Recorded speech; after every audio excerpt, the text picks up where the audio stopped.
Teleamazonas presenta 24 horas con Milton Pérez y Diana León. Buenas noches con todos, bienvenidos a las noticias de hoy, miércoles 16 de octubre. Mañana conoceremos una nueva planificación de cortes eléctricos para las siguientes semanas. Así lo dijo hoy el presidente de la República. Hola, Diana. Hola Milton, amigos, muy buenas noches. Y hoy muchos clientes de las empresas eléctricas denunciaron que sus planillas de luz llegaron con valores elevados pese a que hay apagones. Empezamos con la información. Así es, el gobierno anunciará la noche de mañana los horarios de los cortes eléctricos para las próximas 3 semanas. Además, se detallarán las acciones urgentes para mitigar los apagones prolongados en el país. Así lo señaló hoy el presidente Daniel Noboa mientras cumplía su agenda de actividades en la provincia de Manabí. Mañana, en la noche, comunicaremos los horarios de racionamiento eléctrico en las próximas 3 semanas. También comunicaremos al país cuáles son las acciones urgentes que estamos tomando para que estos apagones ya se acaben lo antes posible. Nosotros debemos de tomar la decisión más rápida, la decisión más urgente y la que beneficie a la gente lo antes posible. Y a pocos días de cumplirse el primer mes de cortes consecutivos de energía en el país, varios ciudadanos presentan reclamos por los valores excesivos en sus planillas. Pese a las denuncias, autoridades de las eléctricas de Quito y Guayaquil no dan respuestas. Yo eso no entiendo, mientras más luz uno deja de consumir, le están subiendo más. Abuso ya, tras que estamos sin luz.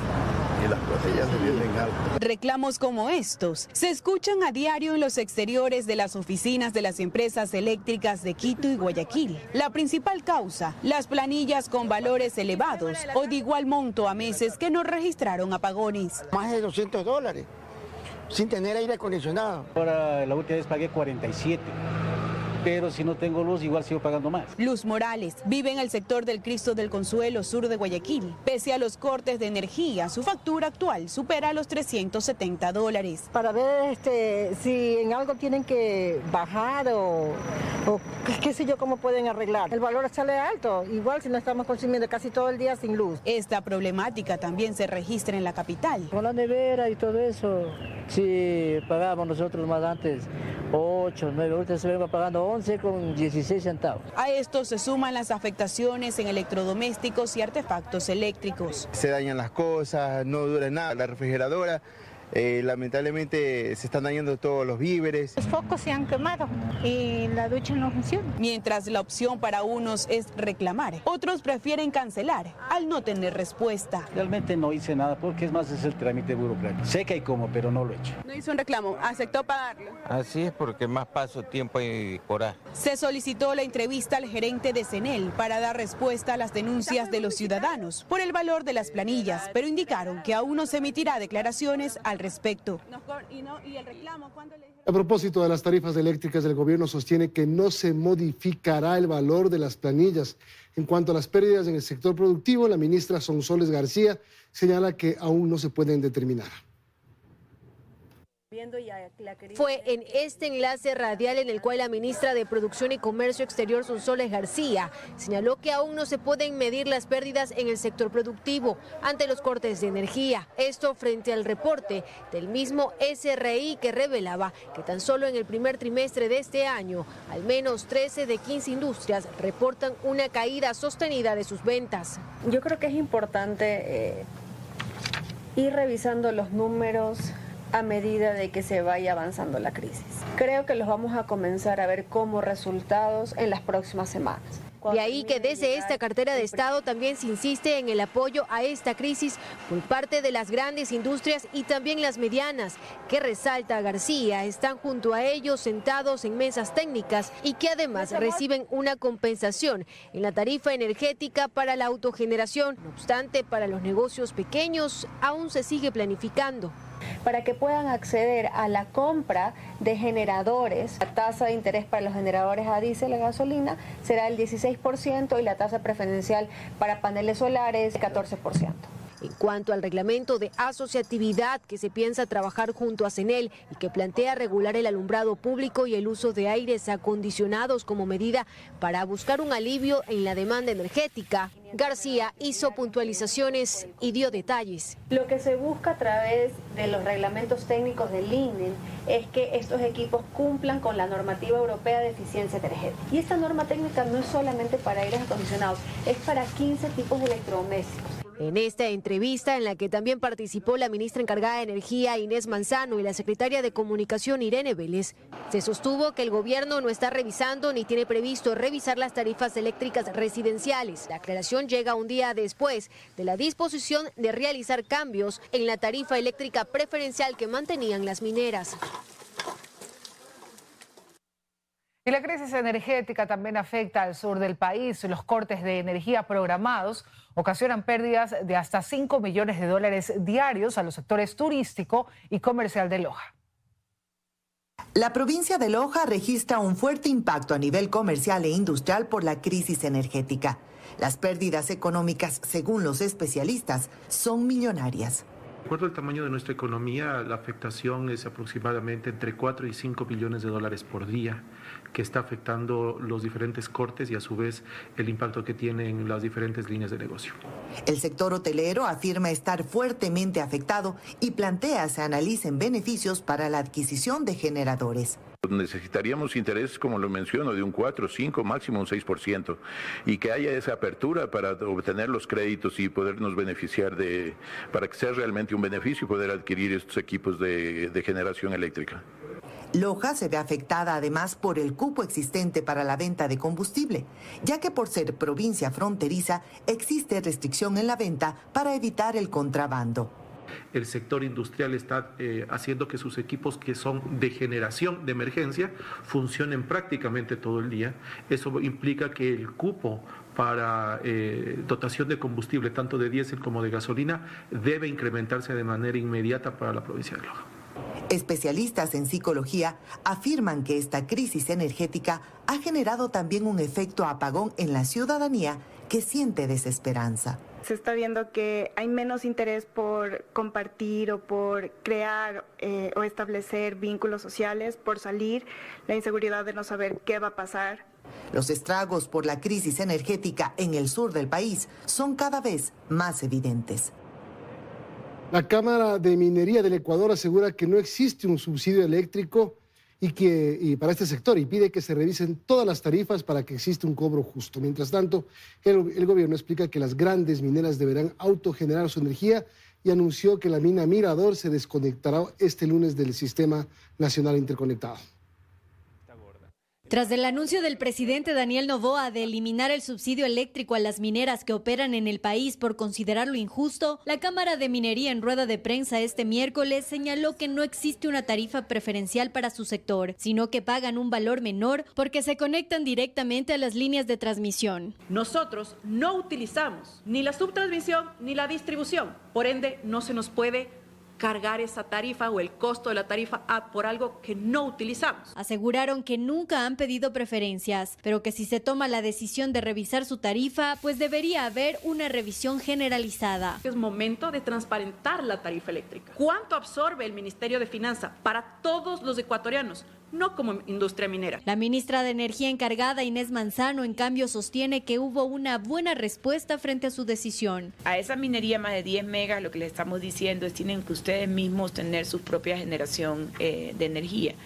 Y realmente hemos tenido una buena respuesta. Es el gobierno el que debe suministrar la electricidad y eso lo dice la Constitución y lo garantiza. Y nosotros cuando conversamos con las mineras ya están buscando formas para autogeneración, no porque sea una obligación, sino por convicción. Según Manzano, la apertura ha sido tal que incluso este lunes una de las 2 minas que operan actualmente, Mirador, de la empresa china Ecuacorriente, se desconectará de la red nacional. Comuniqué personalmente el día lunes a el gerente de Ecuacorriente para que se desconecte al 100% y lo va a hacer hoy al mediodía. O sea, nos dijo estos 2 días y un poquito más para poder hacer las desconexiones y no tener algún problema ambiental. Esa desconexión es como que tú le das al sistema más. y estamos hablando de 83 megavatios. Por ahora aún se desconoce cuándo empezaría a aplicarse la nueva tarifa para las 2 empresas mineras de gran escala que están en operación. El informe para primer debate del proyecto de ley que busca la generación eléctrica privada será sometido a votación este jueves en la Comisión de Desarrollo Económico. La mesa hace los últimos ajustes para los incentivos a quienes decidan invertir. La Comisión de Desarrollo Económico no logró votar este miércoles como estaba previsto el informe para primer debate de la Ley de Generación Eléctrica enviada como urgente por el gobierno, pero hay algo en lo que hasta ahora sí están de acuerdo los asambleístas de esa mesa. Este proyecto no va a solucionar el problema a corto plazo. Aquí no hay que mentir a la gente. Si mañana salen y le dicen no más apagones 2, eso no es verdad. El objetivo de esta ley es un poco dejar de depender del tema de los recursos hídricos. Y desde luego que esto no va a ser inmediato. La aprobación del informe se postergó para la mañana de este jueves. Hubo críticas del correísmo. El asambleísta Blasco Luna habló de privatización. La eliminación de la transitoria cuasta, que es gravísimo. Privatización del sistema de generación que tenemos el día de hoy, en el cual estoy totalmente en desacuerdo. La presidenta de esa comisión, Valentina Centeno, negó tal pretensión. Aseguró que esta ley será un marco jurídico para que la empresa privada pueda invertir en generación y fijará incentivos para la generación de energía alternativa. Ese es el concepto que quiere vender la oposición, sobre todo la Revolución Ciudadana, respecto de la privatización. Sobre los techos de generación eléctrica para el sector privado, habrá cambios. Que no sean 10 megavatios, que podamos extender un poco más esa cantidad a 100 megavatios, porque hemos visto que el portafolio de proyectos que se encontraban empolvados en el Ministerio de Energía, por lo general, están en esa cantidad. Este jueves termina el plazo para que esta comisión elabore el informe y lo apruebe. El Ministerio de Energía entregó licencias ambientales para 3 proyectos de energía solar que fueron adjudicados a empresas privadas durante el gobierno anterior. Otras 7 propuestas con las que en total se generaría más de 700 megavatios aún están pendientes.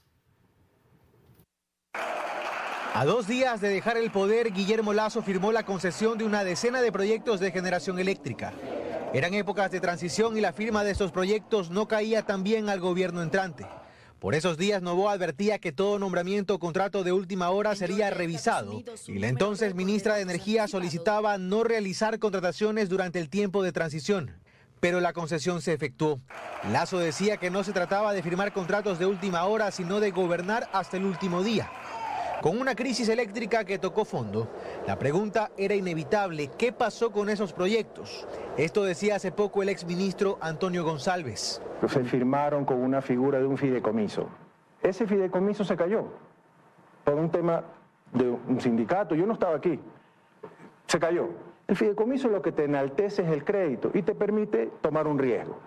Al no haber el fideicomiso, este gobierno consiguió una garantía del Banco Interamericano de Desarrollo para que estos inversionistas se sientan más cómodos con el riesgo. A veces salen tenemos todos estos proyectos y dónde están. Lo hicimos tan rápido que un par de esos proyectos, y ellos lo saben, ni siquiera tenían el terreno, ni siquiera tenían el título del terreno. Se trata de los proyectos El Aromo, Villonaco 3, Conolofus, Urcuquí, San Jacinto, Santa Rosa, El Rosario, Intillana Solar, Imbabura Solar y Ambi Solar. Estos 3 últimos recibieron el martes las licencias ambientales para su ejecución, casi un año después.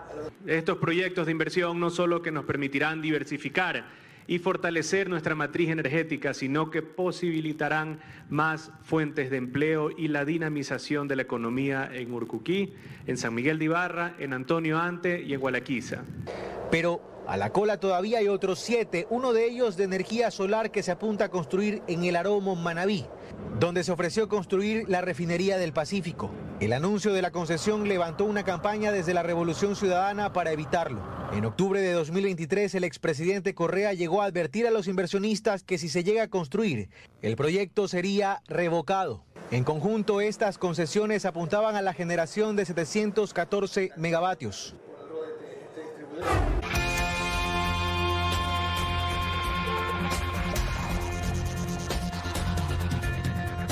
Seguimos, amigos. Las Fuerzas Armadas continúan con operativos para identificar y destruir plantaciones de coca en la frontera norte.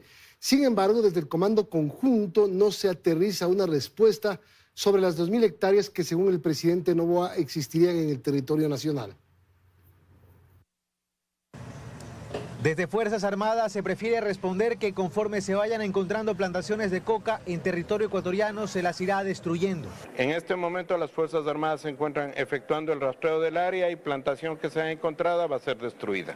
No se concreta una respuesta sobre el anuncio que hizo el presidente Daniel Noboa en cadena nacional sobre el supuesto hallazgo de 2.000 hectáreas de cultivo de esta hoja, materia prima de la cocaína. Existen 2.000 hectáreas de plantaciones de coca en suelo ecuatoriano. Se prefiere hablar de las destrucciones hechas. La semana pasada hubo una. El 12 de octubre el ejército ecuatoriano encontró un área de 2.5 hectáreas con plantación de coca y procedió a su destrucción. La noche del lunes el presidente Noboa dijo en cadena nacional que con cooperación internacional se habría levantado esa información. Se basó en un informe de la Oficina Antinarcóticos del Departamento de Estado de Estados Unidos, que con imágenes satelitales refería sobre el posible hallazgo de estos cultivos en Esmeraldas, Carchi y Sucumbíos. En el documento se señala como un punto importante que la investigación debe ser corroborada con una visita en campo a las zonas señaladas por satélite. Y eso, se insiste desde Fuerzas Armadas, se continuará haciendo. Pero de 2.000 hectáreas de cultivos de coca en Ecuador no se dice nada. Y la Asamblea está lista o a la espera del proyecto de reforma parcial a la Constitución que permitiría el regreso de bases extranjeras militares al país. Por ahora, este cambio tiene el respaldo de la mayoría de bancadas. Una vez que la Corte Constitucional dio luz verde a la intención del gobierno de que regresen las bases militares extranjeras al país mediante una reforma parcial a la Constitución, el trámite pasa a manos de la Asamblea. En la Comisión de Enmiendas, a donde llegaría el documento, el legislador Otto Vera la preside y explica el proceso. Tiene que ser tramitada en 2 debates dentro de la Asamblea Nacional y debe culminar en un referéndum.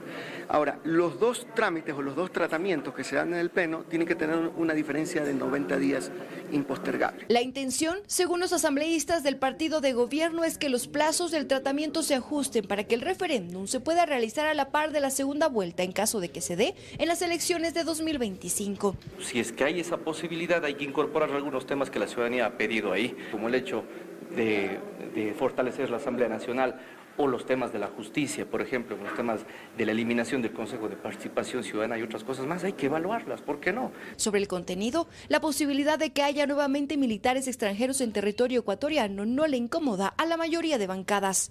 Como bloque del Partido Social Cristiano, nosotros siempre hemos manifestado que debe ser prioridad el hecho de que se abran las puertas para que venga la ayuda internacional. Uno de los proyectos que Construye ha tenido desde el principio, por tanto, evidentemente estamos de acuerdo. Ante la realidad que estamos viviendo en el país de la inseguridad, es necesario avanzar. Sin embargo, para los independientes y la Revolución Ciudadana, este no es un tema prioritario. No hay luz. El problema en el Ecuador es ese, no es la base de Manta, no es la base militar extranjera. Entonces, por favor, vamos a centrarnos en resolver los problemas emergentes. Se espera la llegada del proyecto de reforma a la Constitución esta misma semana. Un convenio para fortalecer el control de los servicios de telecomunicaciones en las cárceles del país se firmó entre 3 carteras de Estado. El acuerdo durará 5 años y se negocia la participación de las operadoras móviles. Con el objetivo de que las cárceles del país dejen de ser centros de mando de las bandas criminales, este martes el Ministerio del Interior, de Telecomunicaciones y Arcotel firmaron un convenio con el que se fortalecerán los controles a las señales, no solo en los centros de privación, sino también en sus alrededores. Para evitar que salgan órdenes de mando que nos lleva a configurar delitos y que nos lleva a tener víctimas. Detectar también sistemas de internet que estén operando sin los permisos. Lo que no puede pasar es que un hogar con 4 o 5 personas tenga elevados consumos de internet y obviamente ese internet esté siendo utilizado por los grupos delictivos.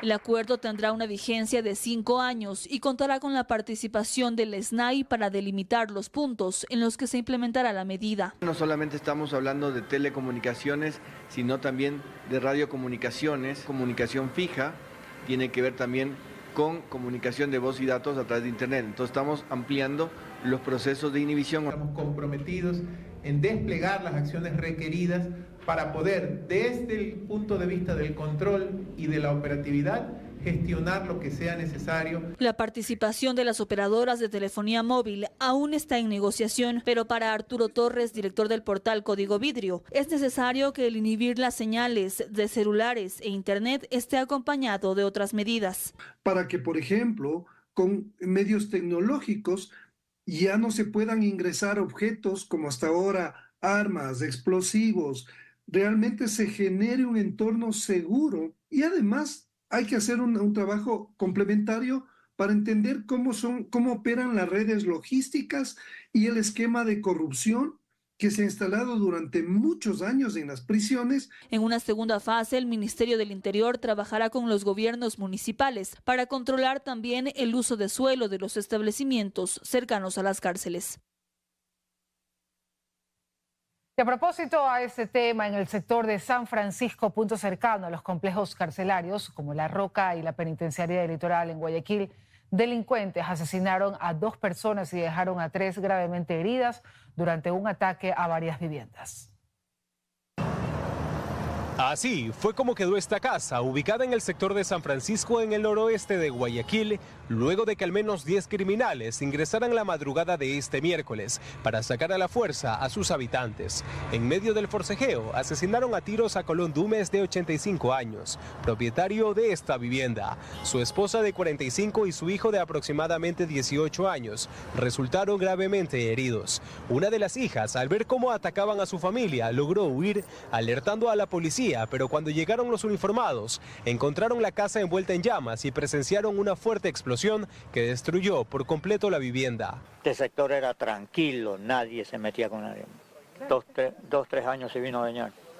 Y aquí abajo operan las mafias, aquí están metidas. Pero esta no fue la única familia afectada, ya que esta banda terrorista ingresó al menos a 6 casas más en la parte baja del cerro. Y solo lo que escuchamos son balas por allá, explosiones por allá.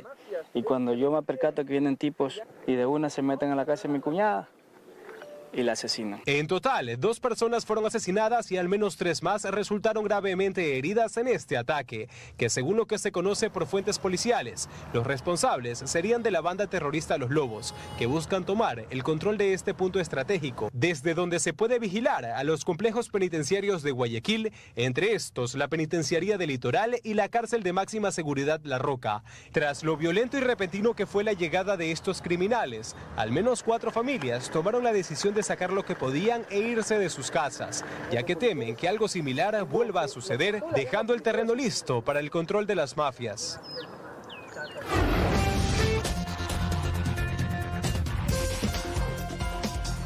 Seguimos, amigos. El Consejo de Participación Ciudadana resolvió continuar el proceso de renovación de los vocales del Consejo Nacional Electoral. El concurso lleva suspendido más de un año.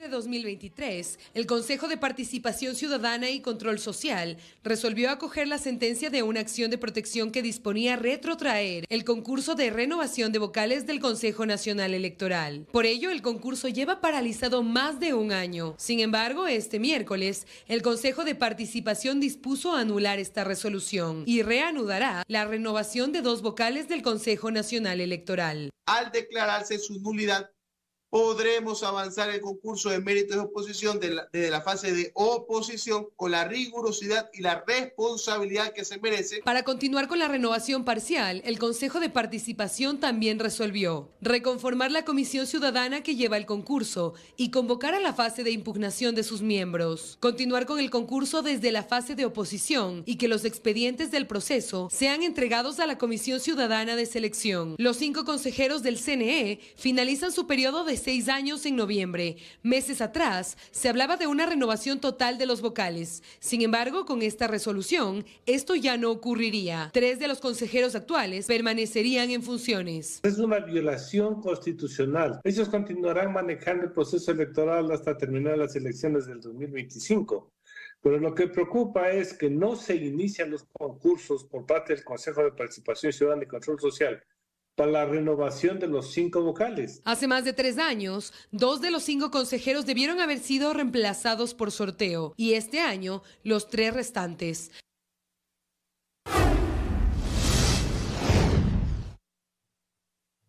64 ejes viales en todo el distrito metropolitano de Quito son intervenidos por el municipio. Para ello, las autoridades han destinado un presupuesto de más de 38 millones de dólares. La Pública Metropolitana de Movilidad y Obras Públicas está a cargo del mejoramiento de 64 ejes viales en todo el distrito metropolitano de Quito. Uno de esos es en la avenida Mariana de Jesús, en el norte de la ciudad. Entre los que tenemos ahorita aquí en el hipercentro estamos sobre la Mariana de Jesús, uno de los puntos más neurálgicos que estamos desarrollando porque posterior a la intervención de la vía viene la solución vial. Esta solución vial consiste en la construcción de un paso deprimido que permitirá el flujo vehicular en sentido norte-sur hacia la Mariana de Jesús. Por ello, la EMOP ejecutará desde este miércoles un cierre total en esta arteria desde la Pedro Calvo hasta la OE 7B. Estos 450 metros adicionales que estarían faltando para culminar esta etapa se los está realizando en 15 días en el carril oriente-occidente en primera instancia para cerrar el tramo de subida y luego el carril de bajada. Para la gestión del tránsito, control de vehículos mal estacionados y cierres viales, la Agencia Metropolitana de Tránsito ha distribuido 10 agentes en todo el perímetro donde ejecuta la obra. Mantenemos como rutas alternas mientras se ejecuten las obras de la Mariana de Jesús, la calle Bartolomé de las Casas, la calle San Gabriel y la avenida Mariscal Sucre para quienes circulen por este sector. A esto se suma el cierre en el carril exclusivo de la Ecovía, en la intersección de la avenida Osvaldo Guayasamín y 6 de diciembre. También se ejecutan trabajos en el centro sur de la ciudad, en la avenida Mariscal Sucre, entre las calles Cayetano Sestaris y Florencio Oleari. En el centro histórico también se realizan obras viales, pero estos están a cargo del Instituto Metropolitano de Patrimonio. Desde ahí nos han informado que hay una primera fase que ya inició en el mes de octubre y se pretende extender hasta finales del mismo mes. La calle Benalcázar, en lo que comprende desde la Olmedo hasta la Esmeraldas, se encuentra completamente cerrada el tránsito vehicular. Pero también han informado que hay una segunda fase, la cual iniciará en noviembre y se prevé que se entregue a finales de noviembre. Aquí el cierre será desde la calle Olmedo hasta la calle Ambato. En el sur de la ciudad, las obras se ejecutan en la calle Emilio Uzcategui, desde la Mariscal Sucre hasta la Francisco Becerra, en el sector de la Ecuatoriana, mientras que en la Armenia, la rehabilitación vial se centra en la calle Charles Darwin, desde la Ismael Solís hasta la Alfredo Gangotena. Para todos estos trabajos, las autoridades invierten más de 38 millones de dólares.